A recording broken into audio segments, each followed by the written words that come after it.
안녕하세요. 원주 삼육고등학교 국어교사 다시 할게. 안녕하세요. 원주 삼육고등학교 국어교사 배하영입니다. 국어 문법 특강 시작하겠습니다. 바로 높임법에 대해서 오늘 배워보겠습니다. 여러분들 개념서에서 높임법에 해당하는 개념 펼쳐보세요. 여러분들 개념서의 문장 속에 아마 처음 부분에는 문장 성분에 대해서 얘기를 하고 뒷부분에 높임법에 대해서 나올 겁니다. 높임법이 무엇인지 이런 개념은 간단하게 여러분들이 알고 있다는 가정하에 높임법의 종류부터 가보겠습니다. 높임법의 종류.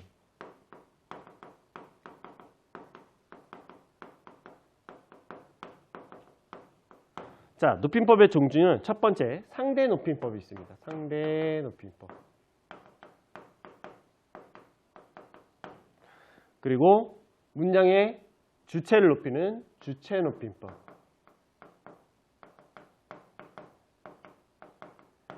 문장의 주체가 아니라 목적어나 부사어를 높이는 걸 무슨 높임법이라고 하죠? 객체 높임법이 있습니다.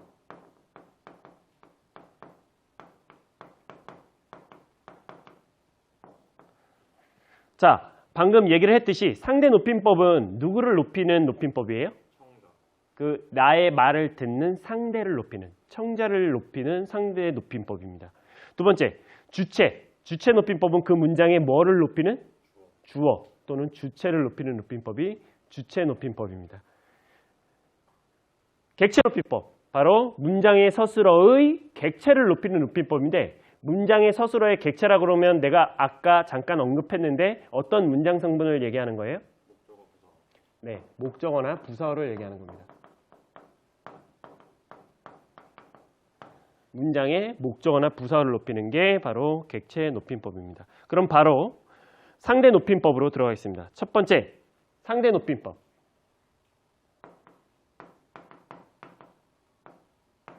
상대 높임법은 어떤 식으로 그 높임법이 실현이 되냐? 방법은 많지 않아요. 바로 종결 표현을 통해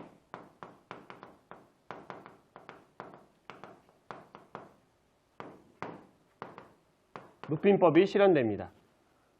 예를 들면 종결 표현에서 뭐뭐 했습니다. 뭐뭐 하시오. 이렇게 종결 표현을 통해서 상대 높임이 실현이 되는 겁니다. 자, 이 종결 표현의 종류를 크게 나눴을 때 첫 번째, 격식체가 있습니다. 격식체. 격식체에 해당하는 건 여러분들 개념서에 전부 다 나와 있을 겁니다. 무슨 체가 있어요? 하십시오체. 그 다음 하오체. 그 다음 하계체. 그 다음 헤라체가 있습니다. 자, 두 번째, 격식체가 아닌 것들은 뭐라고 부릅니까? 비격식체. 비격식체, 대표적인 게 두 가지 높임법이 있습니다. 첫 번째 뭐예요? 해요체. 그 다음 해체. 자, 격식체, 비격식체가 구분하기 어려울 텐데 여러분들이 의미를 이렇게 따져보면 돼요. 격식체는 어떤 자리에서 쓰는 높임법이다? 네, 공식적으로 사용하는, 공식적인 자리에서 사용하는 높임법이 바로 격식체입니다.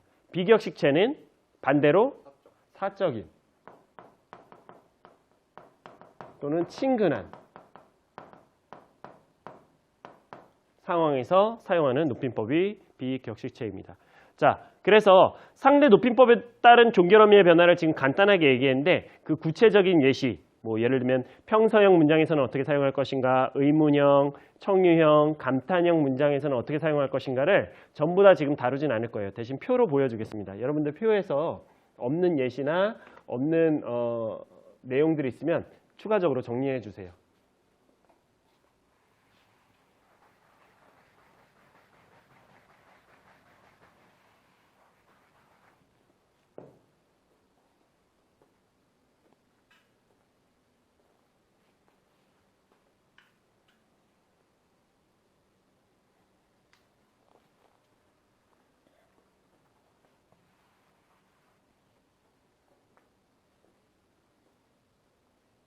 내용 다 정리되어 있습니까?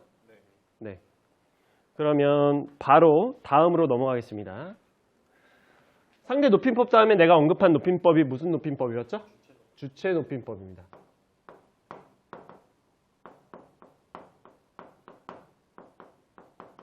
내가 지금 오늘 높임법에 대해서 강조하고 싶은 부분은 그 높임법이 무엇을 통해 실현되느냐 이 부분이에요. 아까 상대 높임법은 무엇을 통해 실현된다 그랬죠?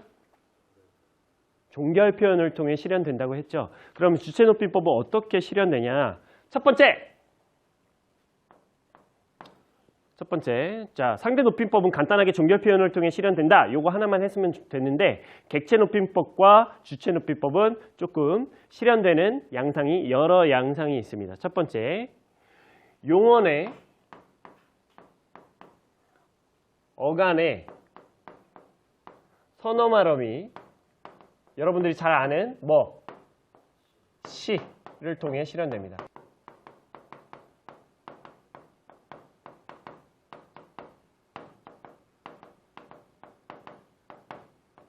용언의 어간의 선어말음이 시가 덧붙음으로 실현됩니다.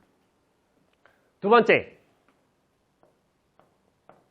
이 선어말음이 시 말고도 주체 높임법을 만들 수 있는 요소가 있는데 그게 뭘까요? 그치, 조사. 높임의 주격조사.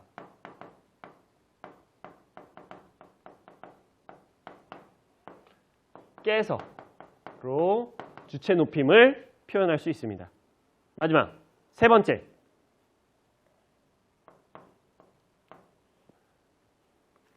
선어말음이 시 말고, 조사 깨서 말고 또 주체 높임을 실현하는 요소가 있네.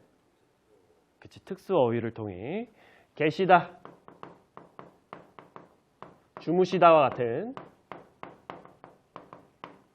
특수한 어휘를 통해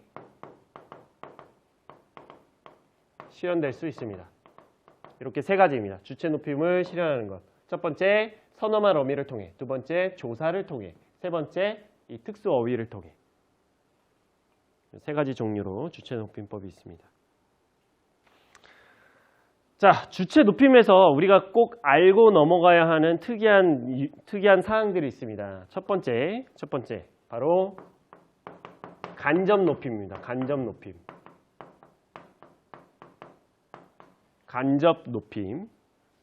간접 높임은 뭐냐면 주어와 긴밀한 관련이 있는 사람이나 사물 혹은 높여야 할 대상의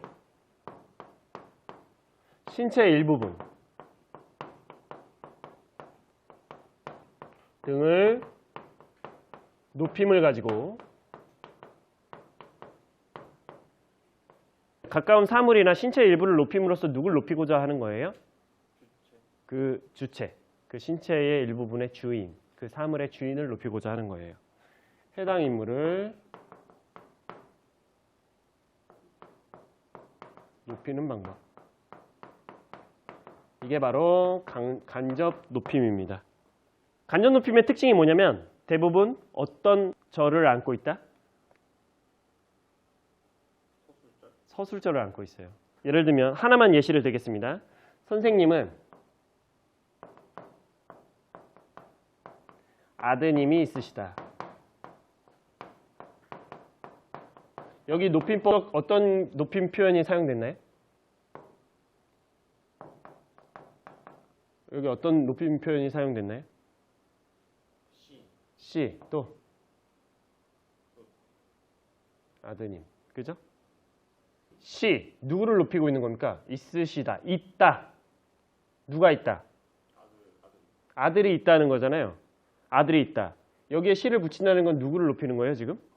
아들을 높이는 거예요. 이 선생님을 높이기 위해 아드님 있으시다. 이렇게 사용한 거예요. 다른 예시 보겠습니다. 김 선생님은 대기 직장에서 많이 멋이다. 지금 시랑 댁이라는 높임 표현이 누굴 높이고 있습니까? 김 선생님을 최종적으로 높이는 건데 표면적으로 보기엔 누굴 높이고 있습니까? 댁을 높이고 있어요. 댁을 높인 이유는 김 선생님을 높이기 위해. 마지막 예시. 박 선생님은 머리가 반백이시다. 여기서도 뭐가 나와요? 시만 나오네요. 이 시는 지금 누구를 높여주고 있습니까? 머리를 높여주고 있어요. 그러나 그 머리를 높이는 것은 누굴 높이기 위함? 박 선생님을 높이기 위함입니다. 이게 바로 간접 높임입니다. 지금 우리 국어 문법 특강 진행하고 있고 높임법을 진행하고 있습니다. 높임법 중에서도 주체 높임 중에서 방금 간접 높임에 대해서 정리를 했습니다.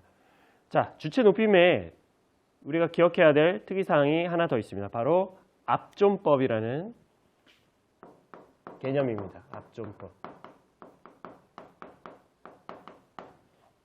압존법. 이 압존법은 뭐냐? 듣는 사람을 고려해서 뚜렷한 높임의 대상인 주체를 원래는 높여야 하지만 어떻게 하는 표현? 높이지 않는 표현. 다시 말해서 말하는 사람의 입장에서 그 문장의 주어는 높여야 되지만 이 말을 듣는 사람이 그 문장의 주어보다 뭐 하기 때문에? 높기 때문에 그 문장에서 주어를 뭐 하는 거예요? 높이지 않는 거. 그게 바로 압존법입니다. 예를 들어보겠습니다. 할아버지, 아버지가 자, 지금 아들이 얘기하고 있습니다. 아들이 얘기하고 있으면 아버지는, 이 문장의 주어인 아버지는 아들보다 높아요, 낮아요? 높기 때문에 뭐라고 해야 됩니까? 돌아오셨어요. 요게 압존법을 사용한 거예요? 사용하지 않은 거예요? 압존법을 사용하지 않은 거예요. 압존법을 사용하지 않은 거예요? 허용입니다. 허용. 이렇게 사용해도 된다. 그러나 압존법을 사용해 봅시다. 압존법을 사용하면 아버지가 나보다는 높지만, 말하는 아들보다는 높지만 이 말을 듣는 청자보다는 낮기 때문에 압존법을 사용하면 뭐라고 얘기할 수 있습니까? 선우야? 돌아왔어요. 압존법을 사용한 거예요? 안 한 거예요? 압존법을 한 거예요. 사용한 거예요. 요게 뭐라? 원칙. 압존법을 사용하는 게 원칙이다. 근데 여러분들이 압존법을 안다고 아무 데서나 사용하면 안 돼요. 예를 들면 직장에서는 이 압존법이 관습적으로 압존법을 사용하지 않습니다. 직장에서는.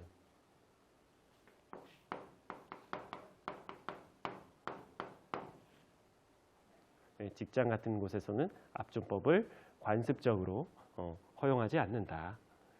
그래서 직장 같은 곳에서는 어떻게 해요? 압존법이 아니라 모두 높여준다. 모두 높여준다. 교장 선생님, 교감 선생님께서는 식사를 하셨습니다. 이렇게 얘기하는 게 관습적으로 더 자연스럽죠. 그래서 이렇게 압존법을 어디서나 사용하지는 않는다. 알아두시면 되고요. 자, 하나만 더 하고 주체높임법 끝내겠습니다. 바로 가존법이에요.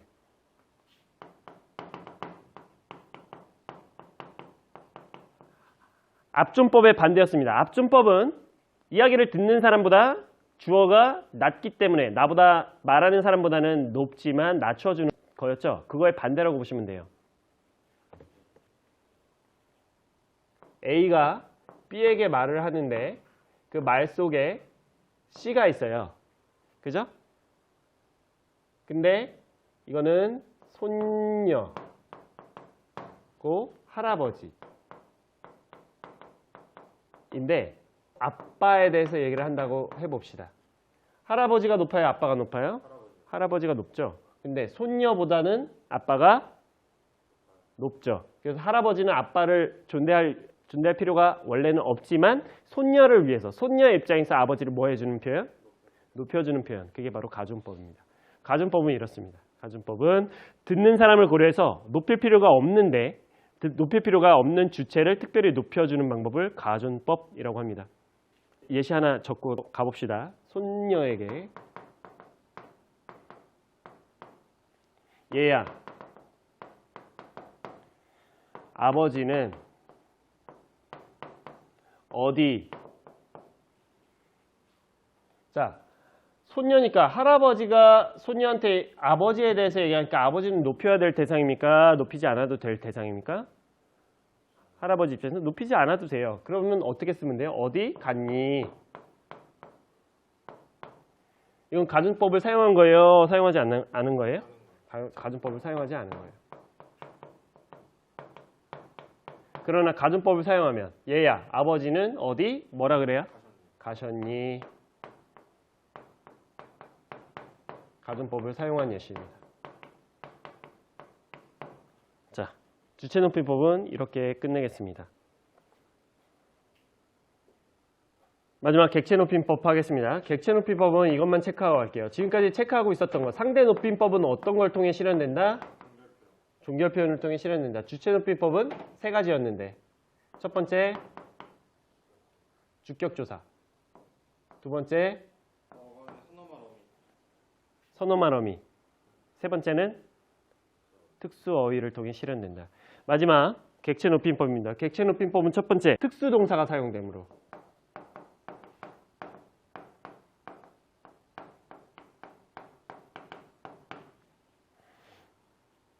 나는 동생을 데리고 병원에 갔다. 동생을 데리고. 그럼 할머니를 데리고 가봅시다. 나는 할머니를 모시고 라는 특수 어휘가 사용되었죠. 자, 두 번째 객체높임법 실현 방법.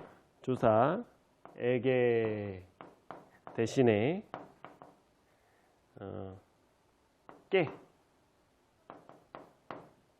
깨를 사용하는 것. 조사를 통해서도 객체높임이 실현됩니다. 그러면 문제 한번 풀어보겠습니다.